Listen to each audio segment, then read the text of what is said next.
Peggy 16. Sega.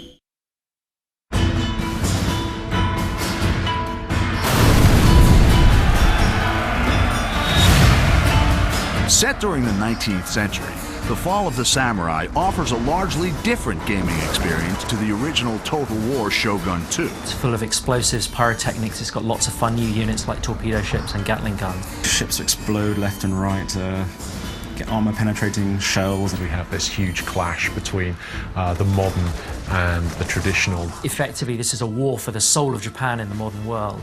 Torpedoes in the water, sir! In The Fall of the Samurai, the campaign map has been extended both further north to Hokkaido and to new island provinces in the south. Ultimately, at the end of the Boshin War, the shogunate forces were chased by the imperial forces into Hokkaido, forming the Ezo Republic, which was kind of the last stand of the shogunate forces. The campaign map has been reimagined to reflect the new time period, with steam railways making their first appearance in a Total War game. Developing a rail network allows swift movement of troops and agents. You know, if you've got a Gatling gun factory, say, in one province at the end of the railway line, you know, within a turn, you can get him right where he's needed at the front line. But be wary of enemies sabotaging or blockading your stations. My favourite agent, really, I think, is the foreign veteran agent. So that's kind of an American or British or French foreign veteran that you bring in to improve the recruitment of your troops, kind of drill your troops, train them more effectively. And they can also challenge other agents to single combat. Well, I will defend my honor. The American, British, and French nations play an important part in the struggle for victory. Japan was rich in natural resources and obviously trade opportunity. The Americans were very keen on tapping this potential. You know, a bunch of Americans turn up and say, you will trade with us, and back it up with some gunboats.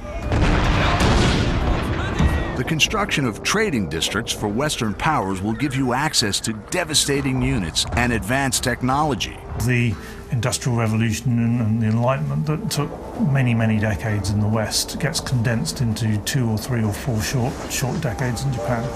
In about 30 years, it's one of the most advanced industrial nations in the world.